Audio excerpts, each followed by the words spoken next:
Hello student, आज हम कक्षा 11वीं के अंतर्गत जो टॉपिक है वो हम पढ़ेंगे बसंतीकरण। बसंतीकरण को इंग्लिश में वेर्नलाइजेशन भी कहा जाता है।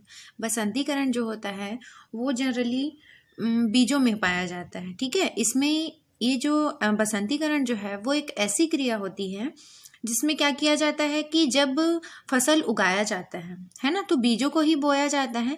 तो उस बीज को बोने से पहले एक निश्चित तापमान में रख दिया जाता है, जिससे क्या होता है कि उसे पता चल जाता है कि बीज जो है वो अंकुरित होंगे या नहीं होंगे। तो उससे पहले क्या करते हैं, उसका उपचार कर दिया जाता है या उनको एक निश्चित तापमान पर रखा जाता है। उसके बाद उसमें पुष्पन क्रिया की क्या आ जाती है, क्षमता आ जाती है। तो ये जो क्रिया होती है, जिस टेम्परेचर में उसको रखा जाता है और उनमें पुष्पन की क्रिया फिर आगे चलकर होती है, तो ये सभी जो क्रियाएं होती हैं उसको कहा जाता है बसंतीकरण। चलिए, तो हम इस प्रकार से इसका परिभाषा देखते हैं। बसंतीकरण वह क्रिया है जिसमें बीजों को बोने से पूर्व विशेष तापमान पर रखा जाता है, फिर उसमें पुष्पन की क्रिया क्षमता उत्पन्न हो जाती है। तो ये जो क्रिया होती है जिसमें बीजों को क्या किया जाता है, अंकुरण की क्षमता दिया जाता है कि बीज जो है वो बोने के बाद उनमें अंकुरण हो और उनमें फिर बाद में जब वो पौधा बन जाए तो उनमें पुष्पन की क्रिया हो। उसके लिए उनको बोने से पूर्व ही एक टेम्परेचर पर रखा जाता है। यही क्रिया कहलाती है बसंतीकरण। ठीक है, बसंतीकरण के लिए जो उपचार किया जाता है पौधों में, उस उपचार में जो तापमान दिया जाता है उस तापमान का 0 डिग्री सेल्सियस से 5 डिग्री सेल्सियस तापमान क्या किया जाता है, दिया जाता है। ठीक है, कितना तापमान दिया जाता है, 0 डिग्री सेल्सियस से 5 डिग्री सेल्सियस तक उसको तापमान दे सकते हैं किसी भी बीज को, जिससे बीज जो है यदि वो प्रसुप्ति अवस्था में है तो वो क्या हो जाते हैं, उस अवस्था से बाहर निकलकर वो अंकुरण के लिए तैयार हो जाते हैं। क्योंकि हमने देखा है कि कुछ बीज ऐसे होते हैं जिसको बोने के बाद भी उसमें अंकुरण नहीं हो पाता और पौधे नहीं उगते हैं। तो उसमें क्या होता है कि जो बीज रहते हैं वो प्रसुप्ति अवस्था में रहते हैं, मतलब उनमें अंकुरण नहीं हो पाता है ना। तो जब बड़े पैमाने पर किसी भी चीज़ को जब उगाया जाता है तो सबसे पहले उनका यदि बसंतीकरण कर लिया जाता है तो उससे क्या रहता है कि आगे अंकुरण की क्षमता उसमें होती है ना। और बड़े पैमाने पर जब ये सब किया जाता है फसल वगैरह, तो बसंतीकरण करना अनिवार्य होता है। बसंतीकरण जो शब्द है,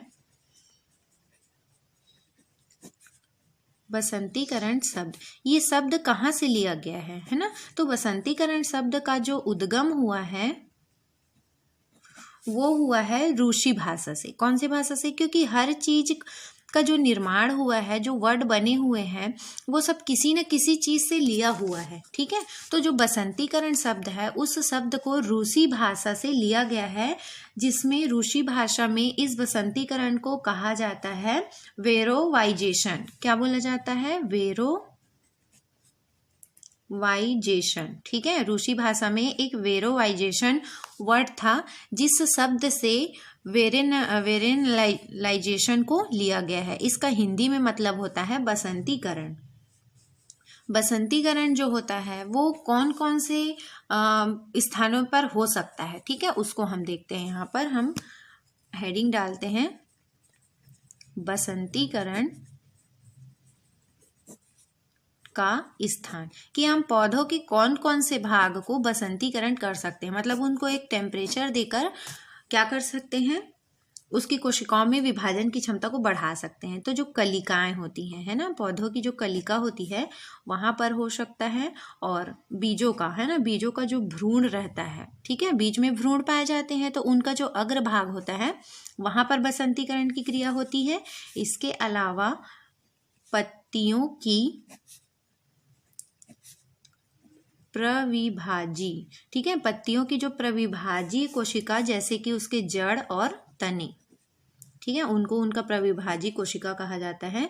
ठीक है, और बीज में, कलिका में, भ्रूण के अग्रभाग में, यानी कि बीज में ही पाया जाता है, पत्तियों की प्रविभाजी कोशिकाओं में और एक बीज में, इन सभी भागों में बसंतीकरण किया जा सकता है। चलिए अब हम आगे देखते हैं। यहाँ पर हमने बसंतीकरण तो समझ लिया कि क्या होता है। इसमें बीजों को बोने से पूर्व उनको एक निश्चित तापमान पर रखा जाता है, ये क्रिया बसंतीकरण कहलाती है। चलिए अब हम आगे देखते हैं इसका महत्व क्या होता है, क्यों बीजों का बसंतीकरण किया जाता है। तो इसका जो महत्व है वो है, इस विधि के द्वारा शुष्क पादप को बसंत पादपों में चेंज कर दिया जाता है। मतलब इसमें क्या करते हैं कि जो, जैसे कि हमने सुना है कि बसंत ऋतु में पौधों में, है ना, सुना और देखा भी है, जब बसंत ऋतु आते हैं तो हरे हरे पत्तियां निकल आती हैं पेड़ों से, है ना, फूल खिलते हैं। तो इनको क्या कहा जाता है, मौसमों का राजा कहा जाता है बसंत ऋतु को। इसलिए बोला जाता है क्योंकि बसंत के समय में जितने भी पेड़ पौधे हैं, है ना, वो एक नए रूप ले लेते हैं। मतलब जैसे कि हम एक नया कपड़ा पहनते हैं, उसी प्रकार से पेड़ पौधों में भी क्या हो जाता है, एक नयापन आ जाता है। ठीक है, तो इसीलिए इसका नाम रख दिया गया है बसंतीकरण। तो इसमें महत्व तो इसका बहुत सारा है। इसमें से हम देखते हैं कि जब किसी भी बीजों का बसंतीकरण किया जाता है तो इस विधि द्वारा जो शुष्क पादप होते हैं ना, मतलब ऐसे सूखे हुए पेड़, क्योंकि पतझड़ के बाद क्या आता है, बसंत ऋतु आता है। तो पतझड़ में पौधे क्या हो जाते हैं, सूख जाते हैं। उसके बाद जैसे ही बसंत ऋतु आता है तो जो सूखे पादप होते हैं वो क्या हो जाते हैं, पूरे खिल जाते हैं, है ना, मतलब उनमें हरे हरे पत्ते फूल आने लग जाते हैं। तो इस विधि के द्वारा शुष्क पादपों को बसंत पादपों में, ठीक है, जो बसंत ऋतु में जो पौधे उगते हैं या जो हम देखते हैं उसमें हम क्या कर सकते हैं, परिवर्तित कर सकते हैं। बसंत ऋतु नहीं भी आया है तो भी हम क्या कर सकते हैं, इस बसंतीकरण क्रिया के द्वारा जो शुष्क पादप होते हैं उनको हम बसंत पादपों में चेंज कर सकते हैं। इसके अलावा इसका दूसरा महत्व है कि इसके प्रभाव से, बसंतीकरण के प्रभाव से, इसके प्रभाव से जो एक वर्षीय पौधा होता है, एक वर्षीय पौधे का कहने का मतलब है कि एक वर्ष में उसमें से बीज से उसके पौधे उग जाते हैं, फिर से उसमें से बीज, मतलब उनका जो लाइफ साइकिल रहता है वो 1 साल में या 6 महीने में कंप्लीट हो जाता है। जैसे आपने देखा होगा चावल, दाल, चना जो है, गेहूं है, ये सब क्या है, एक वर्षीय पौधे होते हैं। तो बसंतीकरण से क्या कर सकते हैं, जो एक वर्षीय पौधे हैं उसके समय को, है ना, एक वर्षीय पौधे के को उसके समय से पूर्व ही उसमें क्या कर सकते हैं, हम पुष्पन क्रिया करा सकते हैं। ठीक है, यदि 6 महीने का, यदि गेहूं का एक फसल है, 6 महीने में वो पूरा कंप्लीट गेहूं मिल जाता है उससे, तो उसमें क्या करते हैं कि 6 महीने से पहले ही यदि उस बीजों को बसंतीकरण कर दिया जाता है या उनकी कलिकाओं में बसंतीकरण कर दिया जाता है तो 6 महीने से पूर्व ही उसमें गेहूं के बीज क्या होने लगते हैं, पड़ने लग जाते हैं। ठीक है, तो उसमें पूर्व ही पुष्पन की क्रिया हो जाती है। इसमें अगला है बसंतीकरण से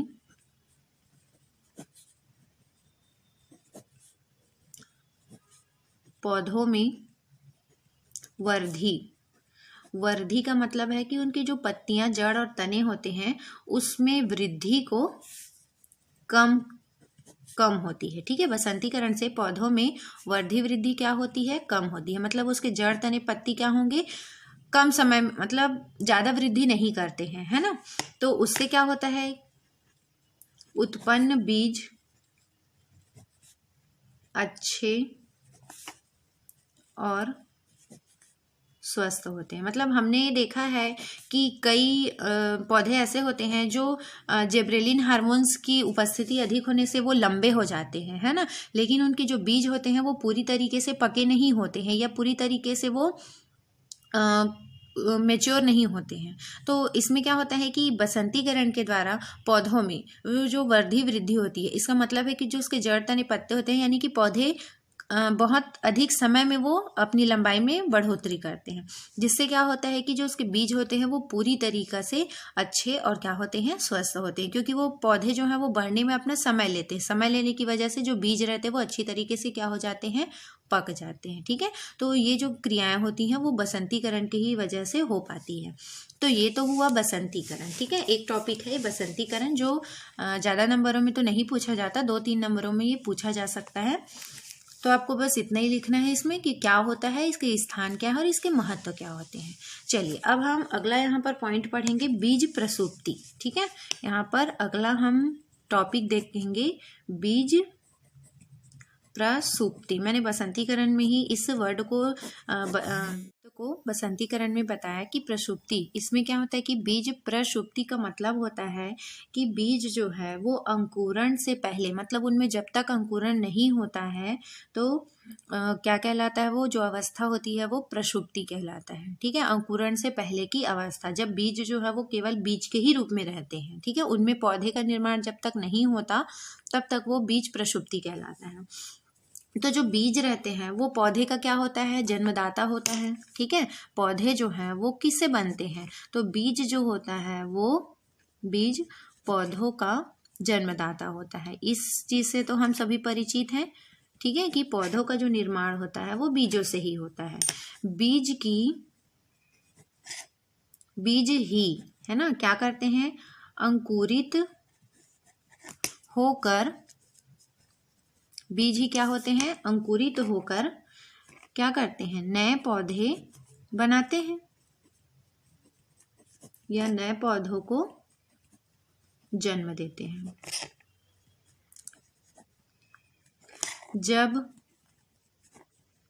बीज में अंकुरण नहीं होता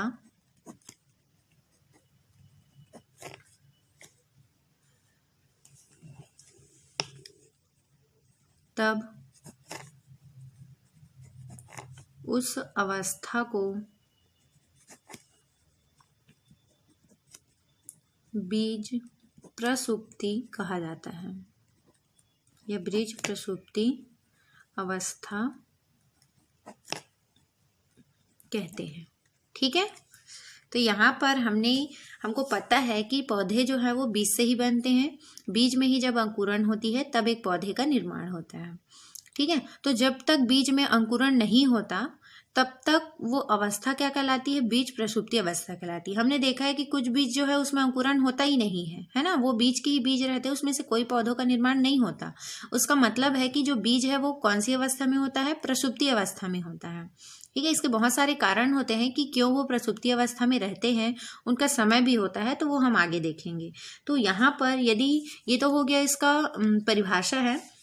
अब यदि इसको एक वर्ड में हम देखेंगे कि बीज प्रसुप्ति क्या है, तो उसमें हम लिख सकते हैं कि बीज निर्माण। ठीक है, पौधों में ही बीजों का निर्माण होता है और फिर से बीजों से ही फिर एक पौधे का निर्माण होता है। तो जब पौधों में बीज का निर्माण होता है और फिर यही बीज अंकुरण के बाद क्या करते हैं, फिर से एक दूसरे पौधे का निर्माण करते हैं, तो उन दोनों के बीच की जो अवस्था होती है, बीज बनता है और बीजों में जो अंकुरण, ठीक है, अंकुरण होता है, उसके बीच की जो समय अंतराल होती है, समय अंतराल को बीज का सुसुप्त भी बोला जा सकता है। ठीक है, कौन सी अवस्था, सुप्तावस्था या सुसुप्त अवस्था ऐसा बोला जाता है। ठीक है, सुप्तावस्था कहते हैं। तो यहाँ पर इस 2 लाइन से क्लियर है, बीज निर्माण और उसमें अंकुरण के पहले, ठीक है, जो अवस्था होती है, जो समय होता है, इन दोनों के बीच का जो समय है, उस समय को ही कहा जाता है बीज प्रसुप्ति या सुसुप्ता अवस्था कहते हैं। इनको सुसुप्ता अवस्था के भी नाम से जाना जाता है। चलिए, इसका कारण क्या होता है कि क्यों बीज जो है वो प्रसुप्ति अवस्था में रहते हैं। चलिए आगे हम देखेंगे कि जो बीज प्रसुप्ति अवस्था में रहते हैं उसके क्या क्या कारण होते हैं। तो सबसे पहला कारण होता है कि बीज के बाहर जो एक कठोर कवच पाया जाता है ना, बीज के बाहर जो बीज का बाह्य चोल जिसको कहते हैं, वो अगर कठोर होता है, ठीक है, कठोर बीज कवच, जब जैसे कि हमने देखा होगा कोई चीज यदि उसका बाहरी आवरण कठोर रहता है तो अब हम उसको नहीं तोड़ पाते। जैसे कि फॉर एग्जांपल नारियल को जब हम तोड़ते हैं तो उसका बाहरी जो लेयर रहता है वो बहुत ही ज़्यादा कठोर होता है, जिससे नारियल जो है वो आसानी से नहीं फूट पाती है ना। तो उसी प्रकार से बीजों का यदि जो कवच रहता है वो कई बीजों का कठोर होता है, जिसकी वजह से वो अपने आप से फट नहीं पाते हैं और वो अंकुरित नहीं हो पाते। ठीक है, तो ये कारण होता है कठोर बीज कवच।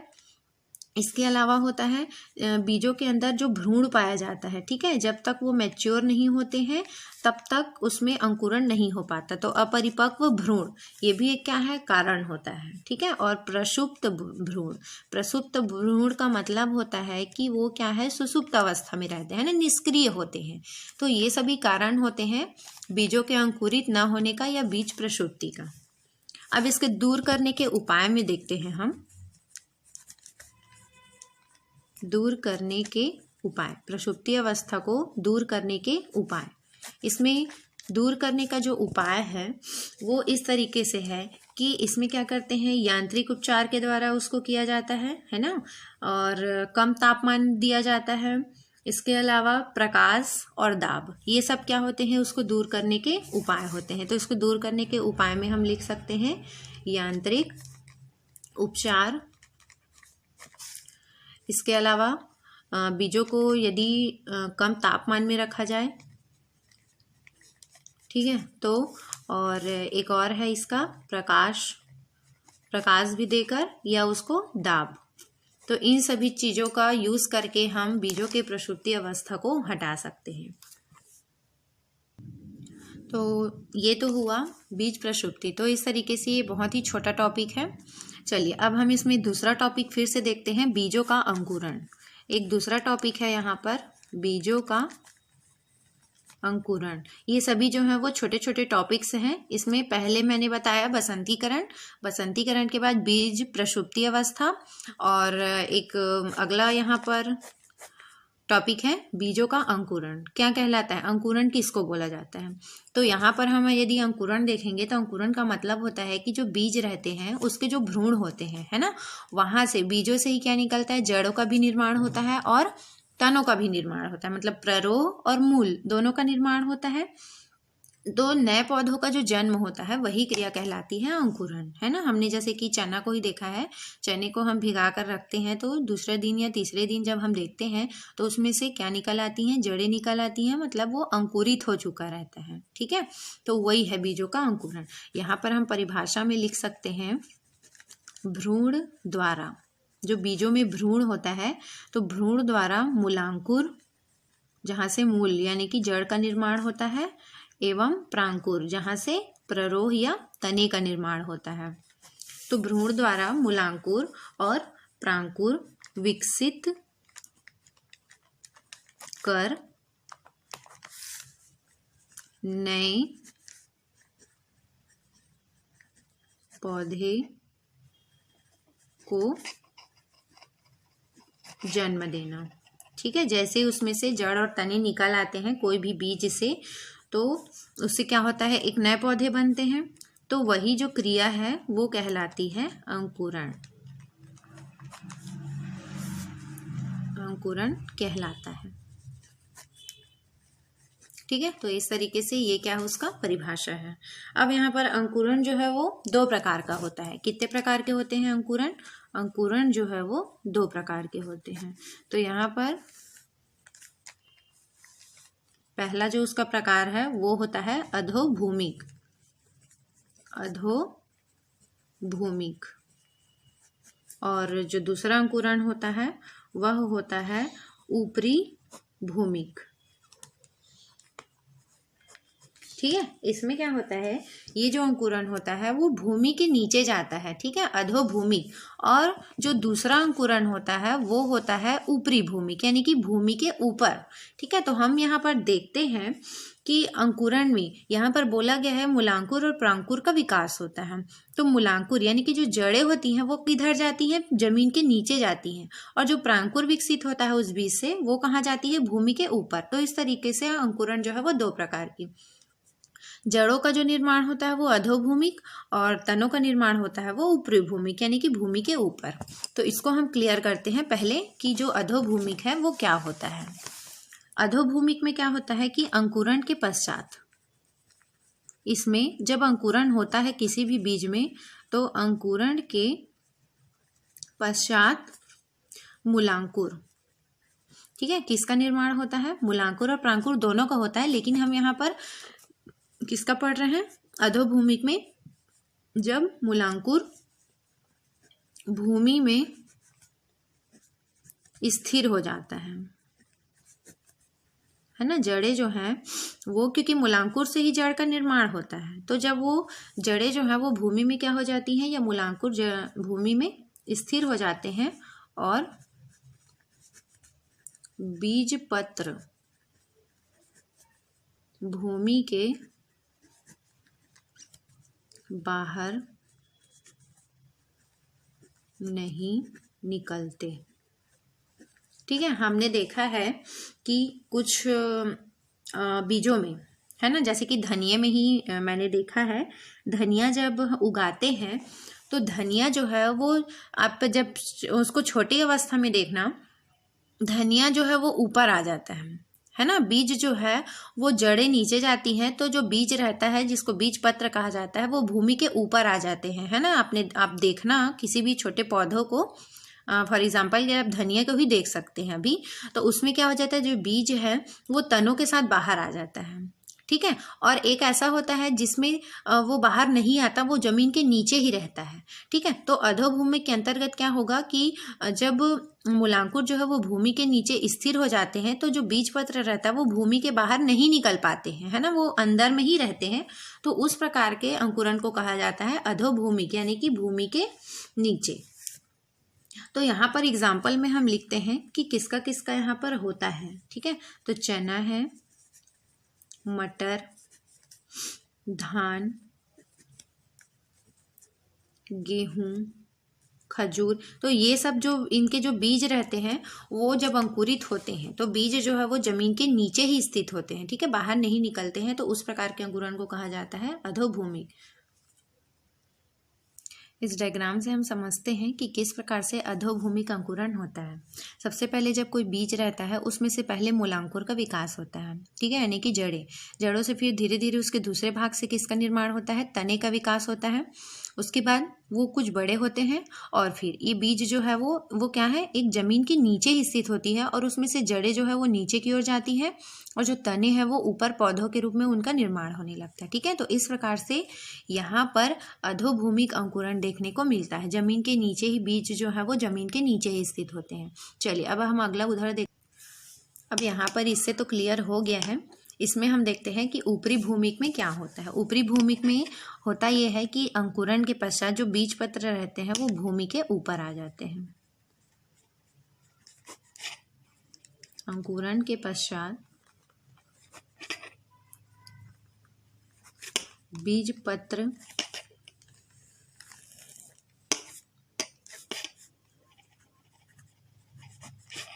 भूमि के ऊपर आकर पत्तियों का रूप धारण कर लेते हैं। ठीक है, जो बीज रहते हैं वो क्या करते हैं, भूमि के ऊपर आते हैं और ऊपर आने के बाद वो एक पत्ती के रूप में दिखाई देने लगते हैं और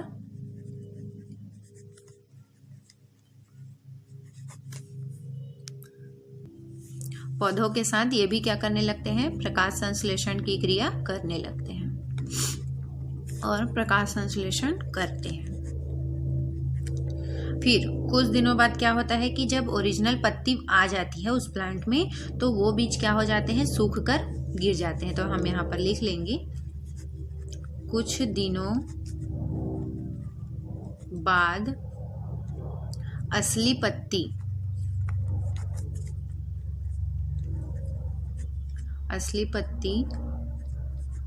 आने पर जो बीज रहता है वो क्या हो जाता है, सूख कर गिर जाते हैं। ठीक है, तो इस तरीके से ऊपरी भूमिक अंकुरण में इसी तरीके से क्रिया देखने को मिलती है। स्टार्टिंग में बीज जो है वो जमीन के ऊपर दिखाई देते हैं, फिर जब उस पौधों की जब पत्तियां आ जाती हैं तब वो सूख कर क्या हो जाते हैं, झड़ जाते हैं। इसका एग्जाम्पल में हम देखते हैं जो अंडी का पौधा होता है ना, जिससे तेल बनता है, कपास,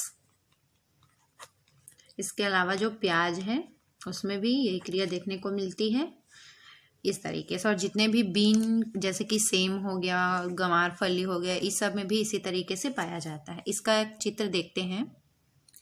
तो इस तरीके से हम देखेंगे कि जो ऊपरी भूमि का अंकुरण होता है उसमें इसी तरीके से क्रिया होता है। ये क्या है, ग्राउंड लेवल है, ये नीचे का, जमीन के नीचे जहाँ पर जो बीज डाला जाता है, जब बीज बोया जाता है तो वो जमीन के अंदर ही सबसे पहले उसमें मूलांकुर बनेंगे, जड़ का निर्माण होता है। फिर ये धीरे धीरे से क्या होते हैं कि वो हल्के से जो जड़ है वो जमीन के ऊपर आएंगे और फिर से वापस जाकर वो नीचे की ओर धंसने लग जाते हैं। फिर इस डायग्राम में आपने देख रहे होंगे कि जो बीज रहता है वो क्या होता है कि जो जड़ें हैं वो नीचे स्थिर हो जाते हैं और जो बीज रहता है वो जमीन के ऊपर आ जाता है। फिर क्या होता है कि ये बीज जो है वो एक पत्ती का रूप ले लेते हैं, ठीक है, और पत्ती का रूप ले लेते हैं।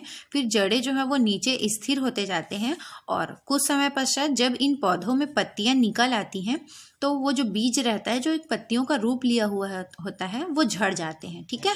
और यहाँ से फिर क्या होता है कि एक विकसित प्लांट जो है वो बनने लग जाते हैं। तो इसमें क्या होता है कि बीज जो है वो यहाँ पर क्या हो रहे हैं, बाहर आ गए हैं, इसलिए इस प्रकार के अंकुरण को कहा जाता है ऊपरी भूमि का अंकुरण।